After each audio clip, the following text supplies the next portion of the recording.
La recurrencia, que esa es una de las preguntas que le hacen a uno, puede ser más o menos del 7 al 10% por año después del primer episodio.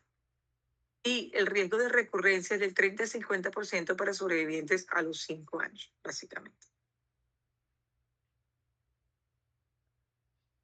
Es la causa de muerte en países desarrollados, más o menos del 10 al 12% es la cuarta causa de muerte. Y pues se consideró que era la tercera causa de muerte en Colombia, ¿no? Eso pues habría que hacer como una extrapolación ahora, un análisis ahora de después de la trombólisis. No hemos hecho como una comparación de lo que pasaría trombolizando o no trombolizando al paciente. Pero obviamente al darle el tratamiento agudo al paciente, pues vamos a reducir no solo la muerte, sino la discapacidad. El riesgo mayor de muerte es en el primer mes. Realmente, espérate un minuto, cambiamos esto.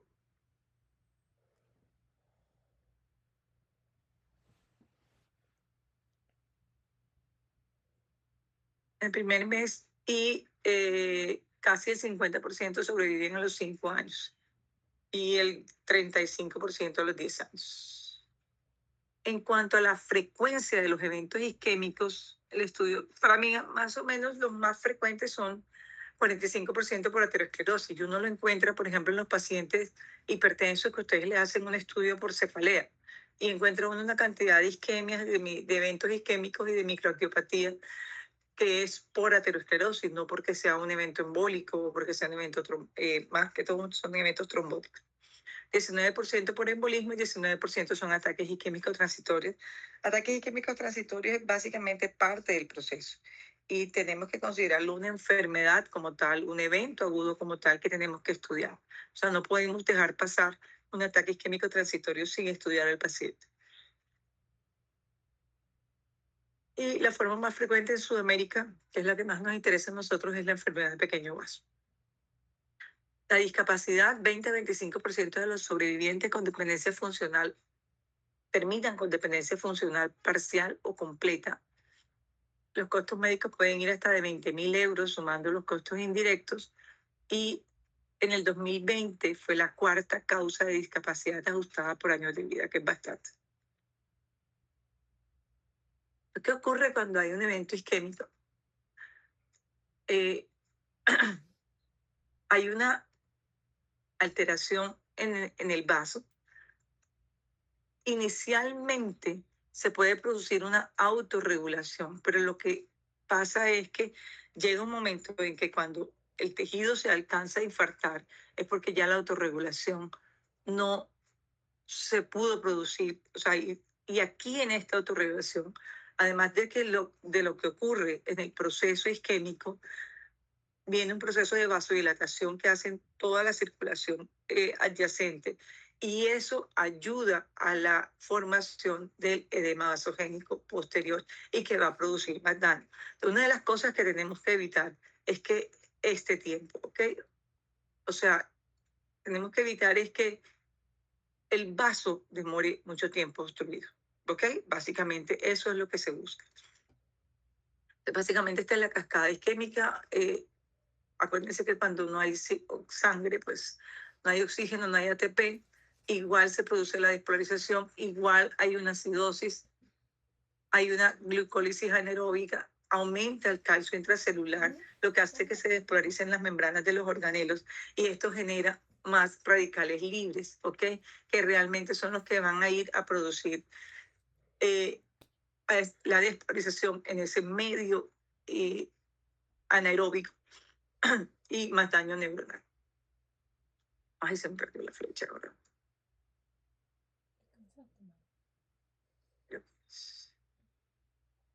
En un segundo, no.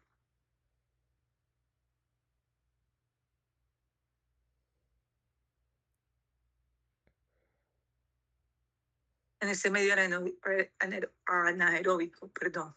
Entonces, aparecen los neurotransmisores excitatorios, la liberación de lipasas, de proteasas, endonucleasas, todo esto, síntesis de óxido nítrico, más radicales libres, más destrucción neuronal. Los factores de transcripción llevan a la apoptosis de la neurona y a la inflamación más radicales libres por el lado de las aminas biógenas, adrenalina y noradrenalina, y más daño neuronal, ¿ok? Entonces, esto es un tiempo y es lo que tratamos de evitar con el tratamiento en agudo. Hay depresión de ATP, falla la bomba sodio-potasio, penetra el calcio intracelular, se activan las fosfolipasas, se produce acidosis láctica, el edema y la distribución de agua por el edema vasogénico. Esto es como más o menos otra gráfica de lo que ocurre en el sistema cuando se produce un evento isquémico, ¿ok? Entonces, esta es la parte que casi no nos gusta, es la parte en la que tenemos que saber la anatomía de la arteria desde el punto de vista clínico, cuál es la arteria comprometida desde el punto de vista clínico, para poder tomar una decisión en el tratamiento del paciente, ¿ok? O sea, nos tenemos que saber el recorrido de la arteria para yo poder decir, bueno, esto es un infarto, el paciente tiene un síndrome afásico, un síndrome autoneurona superior, tiene un síndrome misensitivo, cortical, bueno, entonces es un infarto de la cerebral media izquierda, ¿ok? Entonces, es importante que conozcamos esto porque en el momento que yo voy a hacerle la escanografía al paciente, tengo que saber qué es lo que voy a mirar, en qué territorio voy a revisar, porque los pacientes nunca vienen, si bien el 75% es la primera vez, ustedes van a encontrar eventos isquémicos antiguos en muchos pacientes cuando tienen factores de riesgo. Entonces, lo importante es conocer el territorio comprometido. Entonces, básicamente estos son los síndromes que, bueno, ustedes se lo saben mejor que yo. Entonces yo tengo que saber, de acuerdo al síndrome, cuál es la arteria comprometida para poder después decir en el TAC, listo, en esta zona, que es la arteria que yo sé que es la que está comprometida clínicamente, no hay edema. O si hay edema, ¿ok?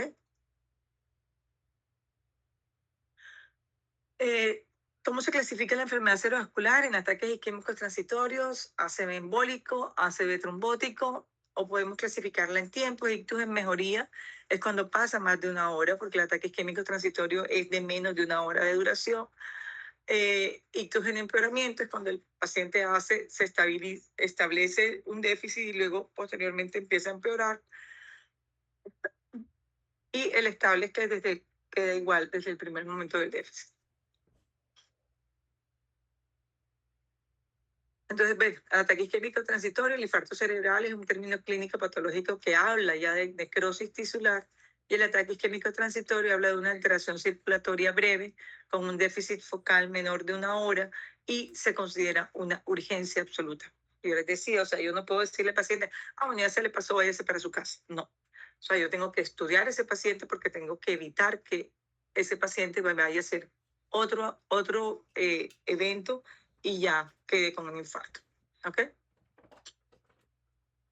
El AIT, menos de una hora, el déficit neurológico reversible revierte entre 24 horas y 6 semanas, y el progresivo dura más de 24 horas y hay más lesión neuronal. Entonces, ¿cuáles son los diagnósticos diferenciales del ataque isquémico transitorio? Que a veces nos confundimos. Pues uno que hay hemorragia no puede presentar eventos hemorrágicos pequeñitos en el que el paciente se recupera en menos de una hora, por eso siempre hay que estudiarlos con imágenes. Las malformaciones arteriovenosas producen algo que se llama robo. La malformación arteriovenosa es digamos que es un ovillo de vasos de mala calidad en los que se confunden la vena y la arteria, y hay momentos en que se produce como una especie de eventos isquémicos, pero es por robo vascular, ¿no? O sea, del tejido, del territorio, porque esto es un grano, a veces son bastante grandes y producen, necesitan acumulan, por decirlo así, bastante circulación ahí. Los tumores, las crisis focales, la hipo o la hiperglicemia también se pueden presentar en un ataque isquémico transitorio, sobre todo si el paciente tiene un déficit neurológico anterior. Pues los cuadros histeriformes, la migraña y los vértigos también tenemos que hacer el diagnóstico diferencial. Obviamente el vértigo periférico, el vértigo paroxístico benigno no se va a dar de minutos de duración. O sea, cuando yo tengo un proceso auditivo, pues por supuesto que voy a durar más tiempo. Sin embargo, por ejemplo, las crisis focales sí pueden ser un déficit momentáneo de disfasia y pasar rápidamente. ¿Ok? ¿Cómo se establece el diagnóstico? Pues haciendo una historia clínica completa, las pruebas diagnósticas y los criterios para la administración del RTPA, que es el único tratamiento que tenemos. Bueno, el único no, porque tenemos el Tecnesteplase, pero para la administración o para realizar una trombolisis, que es el único tratamiento que tenemos en agudo para este tipo de pacientes. Los ACV embólicos pues, pueden ser arterioarteriales, cardiovasculares, son de instauración súbita, pueden debutar con crisis focales. Y aquí es donde viene a veces una disyuntiva en que, bueno, es una crisis que termina con una parálisis de TOT o es, o es un ACV embólico que debutó con una crisis focal. Pues ahí nos toca agarrarnos mucho de la clínica, de los factores de riesgo del paciente y a veces, pues, una de las cosas que dicen es que es mejor trombolizar un MIMI que no trombolizar un ACV. Y una es que el ACV embólico se asocia con ataques isquémicos transitorios de localización diferente. ¿Cuáles son los riesgos del ACV embólico? Las prótesis valvulares, la estenosis mitral, la fibrilación auricular, los trombos auriculares de la aurícula izquierda, el infarto agudo del miocardio, porque también puede producir zonas de hipokinesia donde se pueden producir trombos, la endocarditis infecciosa y la miocardiopatía dilatada. Un ítem aparte o un ítem especial son los infartos lacunares, que no son susceptibles de hacerles embolización, trombectomía, pero sí son susceptibles de ser trombolizados. Lo que pasa es que son muy pequeños, pero son importantes porque la zona es bastante elocuente. O sea, un infarto de la cápsula interna me deja un paciente hemipléjico, pero es muy chiquito, ¿ok? El tamaño es menor a 15 milímetros. La topografía de los vasos es más bien de arterias pequeñas, por eso no son susceptibles de tratamiento endovascular. Pues obviamente generalmente están asociados a hipertensión y diabetes, que son las que más predisponen a enfermedad del pequeño vaso. En teoría podrían tener un buen pronóstico, no, realmente esto no es tan al 100% de los casos, y las que están afectadas generalmente son las tálamo perforantes, las lentículas estriadas o las paramedianas del tronco encefálico, ¿ok? Que son las arterias que le salen a la basilar y van hacia la zona profunda. Son motor puro, sensitivo motor, la hemiparesia táxica y disartria mano torpe, que son más del tallo cerebral, estas dos últimas. La etiología, generalmente, pues, ustedes la conocen mejor que yo, casi que igual a la cardiovascular. Por ejemplo, en los pacientes mayores, hipertensión arterial, dislipidemia, diabetes mellitus, cardiopatía, aterosclerosis, tabaquismo, alcoholismo. En los jóvenes, pues tenemos que tener en cuenta, y fíjense que las patologías son, por eso pues es mucho más frecuente la mortalidad en las mujeres jóvenes, pero las patologías son mucho más severas.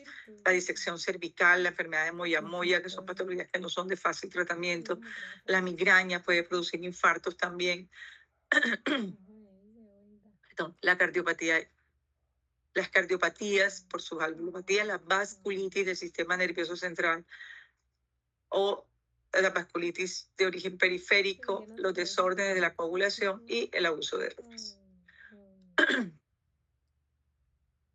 Bueno, estos son los stroke mimis, entonces de pronto son como características que tenemos que tener en cuenta para hacer diagnósticos diferenciales, están los psicogénicos, las crisis, la hipoglicemia, que por lo menos generalmente esto es como para tener unos ítems claros de qué antecedentes tengo que buscar en el paciente para saber si es o no es la migraña.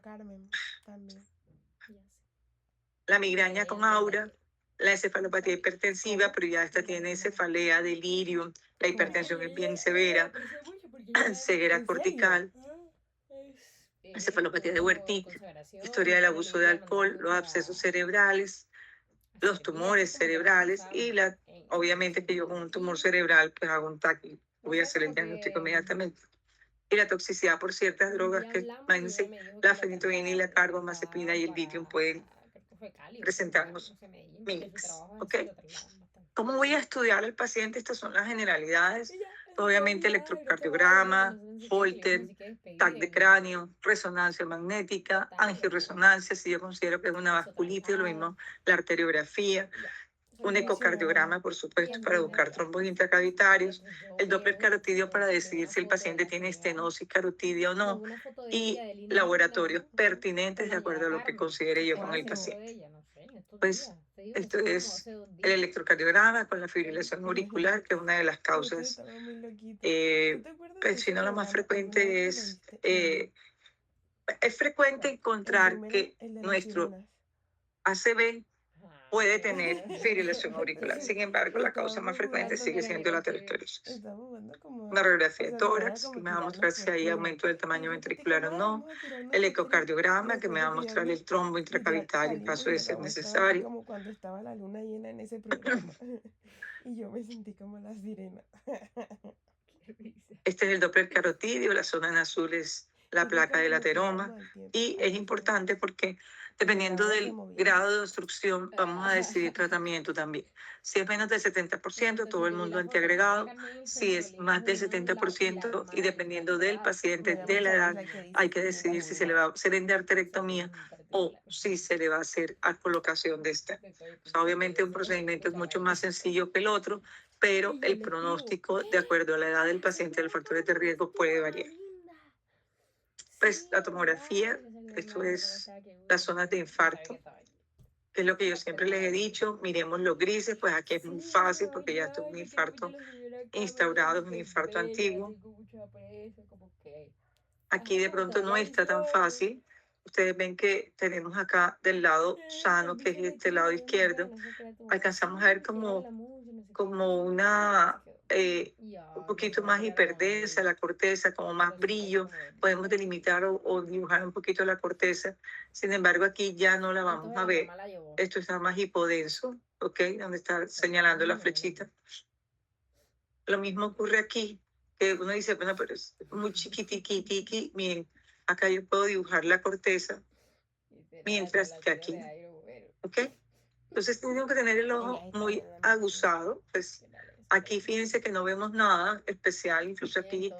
De pronto lo que yo puedo decir es que están un poquito borrados los surcos, no se ven acá, y aquí está el infarto instaurado con edema y desviando el ventrículo. ¿A quién le tocó, María Virginia? Pues este es otro proceso. Este es un infarto de la basilar. Acá se ve el tallo bastante bien. Muéstrame esa foto. El temporal también está bien, sin embargo, miren ya cuando está el infarto instaurado. Entonces, si bien esto lo vamos a ver, esa hipodensidad que señala la flecha ahí, la vamos a ver muchísimas veces en los pacientes flujo lento porque hay ateromatosis. Lo que nos sirve es para correlacionar, o sea, si de pronto yo digo clínicamente, no, esto es un infarto de la basilar, no, mira, ahí se ve el trombo de la basilar, entonces ya ahí podemos considerar que este paciente va a terminar así. Y ahí es cuando consideramos trombólisis.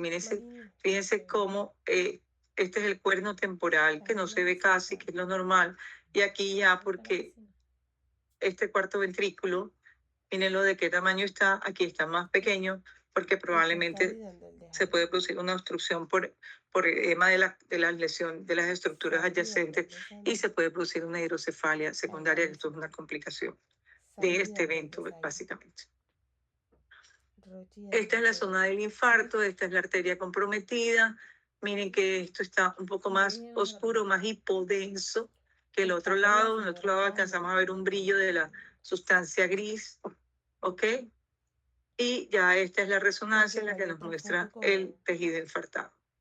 ¿Y tú? Este es un estudio funcional. Yo fui la primera en dar. Pues aquí no vemos nada especial, sin embargo esto es un T2, pero en la difusión si alcanzamos a ver, fíjense que el parénquima no se ve muy bien, pero sí alcanzamos a ver la zona infartada y ya en la parte funcional nos sirve sobre todo cuando el paciente pasa de las 4 horas y media o de las 6 horas en la trombectomía, nos sirve para decir, bueno, mira, sí, hay un territorio ya isquemizado aquí. Le dio a Jairo, pero en todas va a salir Saidi. En urgencias, ¿qué vamos a hacer? Este es un caso clínico muy habitual. Paciente de 72 Marta. años que ingresa por presentar en forma súbita pérdida de fuerza de mi cuerpo a derecho Tiffany. e imposibilidad para hablar hace 2 Tiffany de horas. María Moya. Al examen se encuentra tensión arterial 150-90, María fascia Moya global, Manuel. hemiparesia facio-braquial derecha, 2/5 con Marina arreflexia López. derecha y Babinski derecho. Retirando estímulos dolorosos bilateralmente con paresia derecha ya descrita. Antecedentes importantes: infarto agudo del miocardio hace 1 año, Humberto actualmente Arranca. con un ecocardiograma que muestra un trombo Marta intraventricular. Y TAC de cráneo, Sandrita. en este momento lo único que muestra es microangiopatía. Sandrita Saidi. Saidi Este es Rosado. un paciente que llega, es muy buena ventana, hablamos de ventana cuando el paciente llega dentro de las 4 horas y media desde el inicio del evento, que podemos calcularle la ventana, porque bueno, alguien dijo, yo lo vi bien hace tanto, o sea, está mal desde hace tanto tiempo, ¿ok? Entonces, con el que podemos trabajar, tiene los rangos de la presión en 150-90, que es una presión muy adecuada para poderlo tratar. Ahora miramos los niveles. Y tiene un trombo intracavitario, que no es una contraindicación, al contrario. Entonces, como ya había este es un paciente que es susceptible y es muy buen candidato para ser tratado con alteplase, con trombosis, ¿ok? Alicia Linda, o sea, Linda le salió. Entonces hay que considerar lo que es una emergencia neurológica, requiere diagnóstico y tratamiento inmediato, la ventana terapéutica es de horas, lo que queremos es limitar la necrosis. Y para esto tenemos que hacer una adecuada evaluación e identificación del tipo de ACV y su topografía y la fisiopatología, por supuesto. Entonces, prioridad uno de los pacientes que tienen menos de 4.5 horas, que no necesariamente que lleguen conscientes, porque si yo tengo un paciente con un infarto de la vacilar, esa prioridad es mucho más que prioridad 1 y no va a llegar consciente. Persistencia de los síntomas neurológicos, porque pues tenemos que mirar a ver si no es un ataque isquémico transitorio, porque yo no voy a trombolizar un ataque isquémico transitorio. Tener una sala de monitoreo y cuidado especial, no necesito cuidados intensivos. Protocolo de diagnóstico inicial máximo 1 hora y que el paciente definir si es candidato a trombólisis o no. ¿Y tú tienes el cabello amarrado? No. Suelto. Estas son las guías iniciales. Sobre estas guías se ha trabajado. Salió una corrección en el 2019. No hay una nueva actualización de la guía como tal, pero sí han salido trabajos de que en el tiempo nos han ido hecho cambios. La corrección, las guías que cambian o que corrigen básicamente, o sea, se corrige sobre la experiencia de los que realizan el consenso en la guía, básicamente. Entonces, sencillamente, vamos a encontrar una cantidad de indicaciones que uno dice, ay, ¿cómo? Pero, ¿por qué? Porque cuando yo trombolizo a un paciente, por ejemplo, yo miro las cosas macro, los factores de riesgo, pero hay cosas que ni el paciente sabe. Por ejemplo, nos hemos encontrado pacientes que tienen un aneurisma y no pasó nada, el aneurisma no se rompió. ¿Ya? Entonces, eso entra como dentro de la experiencia de los que se reúnen a realizar la guía para decir, hombre, mire, es posible poder trombolizar al paciente. Obviamente yo tengo un aneurisma que no se ha operado, que no se ha roto, tengo que tener también ahí en cuenta el tamaño de si en algún momento yo, como neurólogo que estoy en la urgencia, como médico que estoy en la urgencia, me llego a enterar de eso. ¿Okay? Realmente no es fácil, hay cosas que los pacientes no saben, que nosotros no sabemos. Entonces, lo primero es determinar si se trata de un ACV isquémico o un hemorrágico. Estabilizar el paciente hemodinámicamente es importante y yo siempre hago énfasis en lo de la temperatura. Y yo les voy, ahora que los que están rotando por urgencia o los que han rotado por urgencia, ¿cuántas veces nos han oído preguntar por la temperatura? Casi nunca. Y la temperatura alta también puede, igual que la hiperglicemia y la hipoglicemia, pueden exacerbar los síntomas de un paciente que ya tiene un déficit. Las de cráneo simple máximo en 20 minutos. Si yo lo hago en menos de 20 minutos, mucho mejor. Excluir otras causas de déficit neurológico y considerar que la terapia trombolítica debe ser realizada máximo 1 hora desde el momento en que el paciente ingrese. Obviamente, entre más temprano lo haga, pues mejor pronóstico va a tener ese paciente. Y considerar la trombectomía. ¿Cuáles son los laboratorios? Básicamente una glucometría, pruebas de coagulación y plaquetas de acuerdo a criterio médico.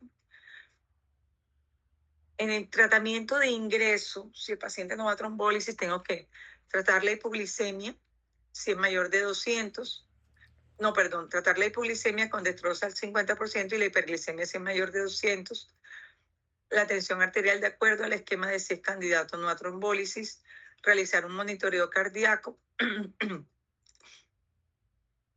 Evitar el uso de dextrosa, por supuesto. Estos pacientes deben ser tratados con soluciones isotónicas, nada vía oral, por el riesgo de broncoaspiración. El oxígeno solo si la saturación está menor del 93% y evitar la hipertensión. Entonces, si el paciente no es candidato a trombólisis, yo no voy a dar tratamiento a menos que la presión esté por encima de 220/120. Recuerden que esto es parte del sistema de autorregulación del evento, del ataque cerebrovascular. Pero si el paciente va a recibir terapia trombolítica, la tensión máxima con la que yo tengo que trabajar debe ser menor o igual a 185/110. Y a veces están en ese límite y yo prefiero bajarles un toque porque cuando están en ese límite y se me sube a 186, me toca detener el tratamiento. O sea, no voy a trombolizar con 186 ni con 111. Voy a trombolizar máximo con 185/110. ¿Ok? ¿Con qué voy a tratar la hipertensión? La betalol, 10 a 20 miligramos IV inicialmente sobre 1 o 2 minutos y puedo repetir una vez dependiendo de lo que considere con mi paciente si la presión está mayor de lo que yo necesito para trombolizar al paciente. Los otros tratamientos son la nicardipina, la clevidipina. Estos no los tenemos, que yo sepa, acá en Colombia.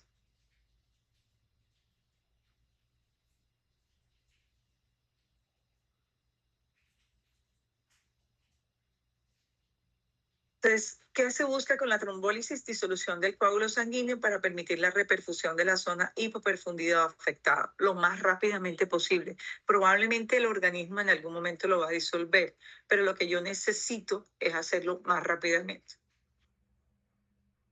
tratando de restaurar la función del órgano afectado. Mejora el pronóstico a largo plazo y los estudios todos se hicieron con escala de ranking a los 90 días. ¿Qué quiere decir esto? Que generalmente no podemos esperar que esto sea de pronto, qué sé yo, como el corticoide, que tiene un efecto inmediato. A veces lo logramos, a veces entramos en un buen tiempo, con una buena ventana, el paciente viene bastante rápido a la urgencia y uno termina de pasar el medicamento y ve que el paciente empieza a recuperar. A veces no, pero tú lo que quieres es evaluar, o lo que se evalúa es el ranking, el pronóstico es a 3 meses, para saber si realmente se recuperó o no se recuperó. La escala de ranking es una escala de funcionalidad, que es la que usamos casi siempre en ACV. Pues esta zona ya se infartó. Lo que yo quiero salvar es esta zona de penumbra, que básicamente evitar que un infarto de este tamaño sea de este tamaño. En el cerebro, acuérdense que cualquier milímetro es importante. Entonces, ¿qué es el RTPA? El alteplasa es un activador tisular del plasminógeno. Es una glicoproteína, convierte directamente el plasminógeno tisular en plasmina. ¿Y cuál es la ventaja de esto? Que ella permanece inactiva en el sistema circulatorio hasta que encuentre el plasminógeno para poder trabajar, que se supone que es en la zona trombótica. Pero si yo tengo otras zonas, igual también va a pasar. ¿Ok? Entonces, el uso de la escala de severidad de stroke, que es el NIH-DCS, lo que hace es que cuantifica el grado de déficit neurológico. En algún momento inicialmente teníamos como una camisa de fuerza con la escala, pero realmente la escala se hizo pensando en los infartos grandes, que era el carotidio, el cerebral media, que eran como de pronto los de mayor riesgo, pero nadie pensó en territorio posterior o no se pensó en territorio posterior.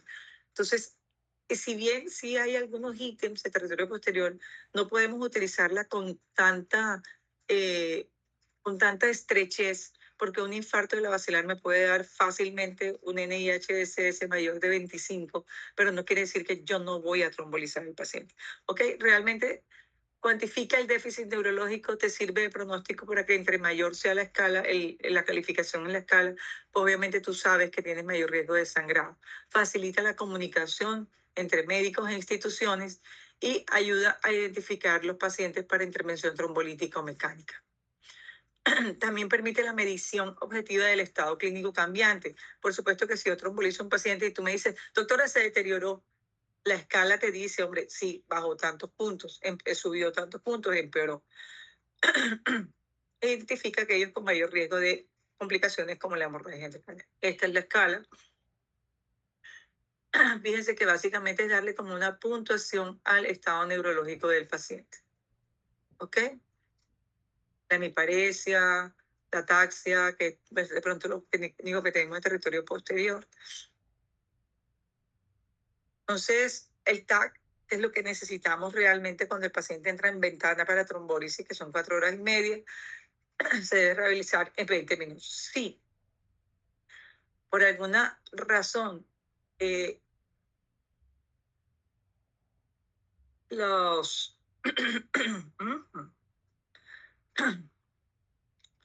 la extensión y gravedad de la hipodensidad aguda o los cambios isquémicos tempranos realmente no se deben usar como criterio para iniciar la terapia en pacientes que de otro modo calificarían. ¿Ok? No se recomienda usarlo en regiones extensas. ¿A qué me refiero con esto? O sea, realmente ya en algún momento existió no existe, no es que no existió, existe, pero no la tengo acá. La escala de Aspet. Y la escala de Aspet también era otra camisa de fuerza que decía, bueno, si la escala de Aspet me da 7 o menos, no puedo trombolizar. Realmente aquí lo que se recomienda es no trombolizar regiones extensas. Si el paciente tiene menos del 30% comprometido, puedo trombolizar. Si tiene más del 30% del territorio comprometido, volvemos a lo mismo. La escala de Aspet se hizo para territorios como de cerebral media o carótida. Pues este es otro TAC en el que ustedes ven que aquí hay si yo sé que fue la cerebral media izquierda, yo reviso acá y veo, aquí sí puedo ver la diferencia entre la sustancia gris del lado sano y la sustancia gris que no puedo ver del lado infartado. No se recomienda el uso rutinario de resonancia para descartar microsangrados. La hiperdensidad de la cerebral media, que la encontramos con muchísima frecuencia, que es el famoso signo de la cuerda, no es una contraindicación para trombolizar. El SB, el despertar un tiempo determinado, depende del juicio clínico sobre las imágenes. Y ahí podemos considerar trombectomía. Si de pronto me dicen, no, doctor, es que se despertó así, pero se acostó a las 10 de la noche y a las 5 de la mañana lo encontramos así, yo digo, bueno, listo. Ahí tengo que decidir si el TAC no me muestra ningún cambio, ya es decisión del especialista si te arriesgas a trombolizar a ese paciente o no. ¿Por qué? Porque si yo trombolizo a un paciente con mucho tiempo, pues probablemente me va a sangrar.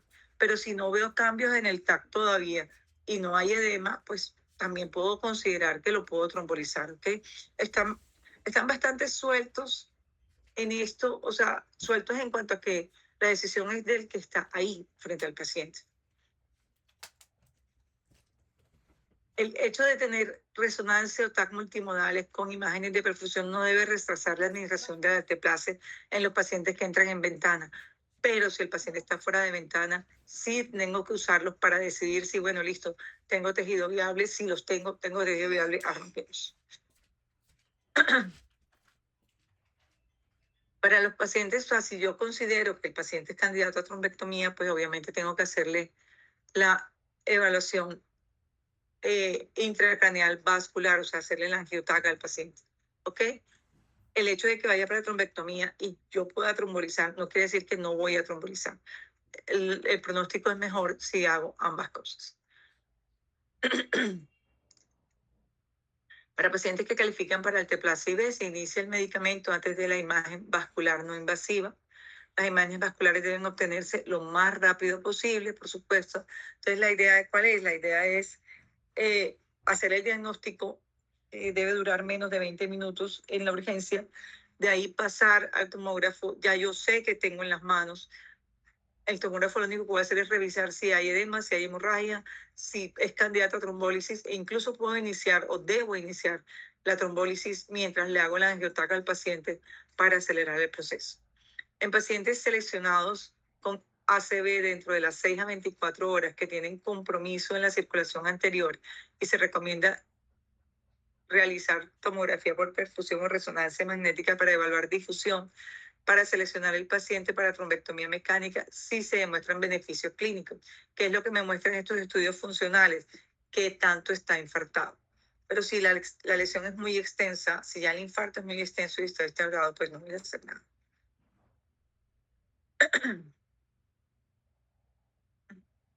Pues generalmente los estudios están en mayores de 18 años. Yo no veo niños, no sé si realmente los neuropediatras están trabajando en eso. No es frecuente que a un niño le dé un ACV, pero puede pasar. Anemia de células falciformes, la que yo les decía, son pacientes que de pronto llegan, corre, hacemos el procedimiento y después nos damos cuenta, ay, tenía una anemia de células falciformes, que acuérdense que pueden producir eventos isquémicos, pueden producir ataques isquémicos, y consideraron que podía ser beneficioso, pero no, o sea, no hay una contraindicación. No administrar en pacientes que han recibido heparina de bajo peso molecular las 24 horas previas. Nuevas recomendaciones que bueno, ya no son tan nuevas, son los síntomas leves pero incapacitantes, o sea, que era lo que yo les decía, ya la escala no es una camisa de fuerza. Antes la escala decía que si el NIHSS es menor de 4 no trombolices. ¿Por qué no voy a trombolizar si tengo un paciente con una monoparesia superior derecha? Eso me da 2. Y lo voy a dejar así, vaya señor, recupérese a su casa. No, es el tratamiento que tengo y lo tengo que hacer. Es como si ustedes me dijeran a mí, ah, no, pero es que se infartó un pedacito de corazón nada más. Ah, no le voy a hacer nada. No, sí tengo que darle tratamiento al paciente. O los síntomas severos, que era lo que hablábamos, no importa. O sea, si yo considero que el paciente es candidato y que tiene un NIHS muy alto porque es un infarto de la basilar, pues con más razón lo tengo que trombolizar. El embarazo no es contraindicación. Al contrario, pues nos ayuda mucho. La discapacidad persistente, antes consideraban que si el ranking era mayor de 2, que para qué, pues tú no lo vas a dejar peor de lo que estaba el pobre paciente. Paciente en mejoría, aunque con discapacidad moderada. ¿Qué quiere decir esto? Que si el paciente mejora, pero no mejora al 100%, yo tengo que evaluarlo. O sea, por ejemplo, llegó, ya tiene una hora, por ejemplo, ah, no, doctora, pero es que ya está mejorando la paresia, pero todavía sigue parético, lo tengo que tratar. La insuficiencia renal crónica con hemodiálisis y PTT normal no se recomienda realizar en pacientes con malignidad gastrointestinal por el riesgo de sangrado. Acuérdense que las lesiones tumorales también pueden producir eventos a lesiones isquémicas, se produce el plasminógeno, llega a sangrar eso y cómo resolvemos el problema. Contraindicado 3 meses antes, no. Realmente ya no es una contraindicación absoluta. Si es un territorio diferente, pues obviamente que lo puedo trombolizar. Se supone que ya en 3 meses el tejido está instaurado, ya no debe haber tejido friable y lo puedo hacer. Y generalmente lo que tenemos en cuenta es los eventos recientes en el mismo territorio. O un evento reciente hablamos de 15 días, un mes de gran territorio, de territorio grande que podrías tener todavía tejido frío. La trombocitopenia menor de 100.000, la glicemia entre 50 y 400, menor de 50, mayor de 400, pues sería una contraindicación, por supuesto, porque podemos tener un MIMIC por una hipoglicemia. La tensión arterial sistólica de 185-110, tratamiento con heparina 24 horas previas y situaciones inflamatorias con riesgo de sangrado. Todos los pacientes deben firmar el consentimiento.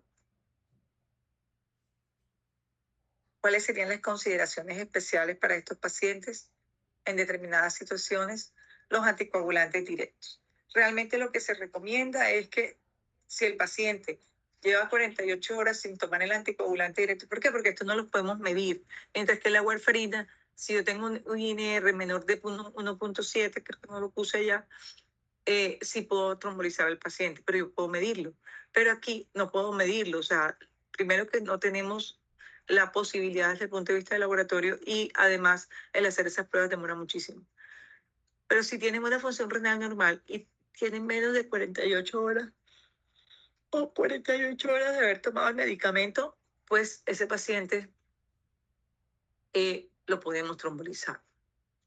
En pacientes que se lo que se tomaron el anticoagulante directo el día del evento, se recomienda más la trombectomía mecánica. Obviamente es mucho menos riesgoso en este caso. Y si toman dabigatran, podemos pensar en idarucizumab, que es un medicamento que es como el que contrarresta el efecto del dabigatran antes de usar la trombosis. Esto es como un cuadro en el que pues dan algunas recomendaciones, y una cosa es tener en cuenta también la vida media del anticoagulante, el anticoagulante directo. Entonces,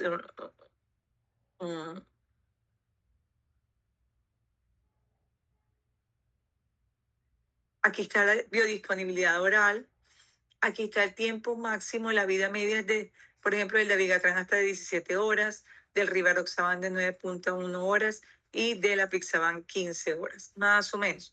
Entonces, también lo podemos utilizar en determinado momento para decir, bueno, se la tomó a las 6 de la mañana y son las 10 de la noche y resulta que la segunda dosis no se la tomó. Yo puedo considerar en pensar en trombolizar, pero bueno, ya esto es una decisión muy del especialista. El tenecteplase es el otro medicamento que podemos utilizar. Realmente no hay una diferencia en cuanto a efectividad. La diferencia en el tenecteplase con el alteplase es que aquel se pasa en 1 hora y este se pasa en un bolo inicial rápido sin tener que estar titulando absolutamente nada. En cuanto a la terapia endovascular, está indicada en los pacientes mayores de 18 años. El NIHSS, ellos sí son un poquito más exigentes, deben ser mayor de 6, pero básicamente porque tú lo puedes hacer en vaso de gran tamaño, en territorio anterior o en territorio vascular de gran tamaño. El aspecto del TAC sí debe ser mayor de 6, y si usa TAC o resonancia se debe demostrar que hay mayor del 20% de oclusión para poder realmente hacer algo. Oclusión proximal o oclusión proximal de la circulación anterior, como carótida interna o M1 de la cerebral media. Y un ranking previo también son más exigentes que nosotros, de 0 a 1, o sea que el paciente estaba funcionando. Bueno, listo, esto yo creo que lo van a ver después, no sé con quién. Si quieren, damos 5 minuticos y arrancamos con la otra clase.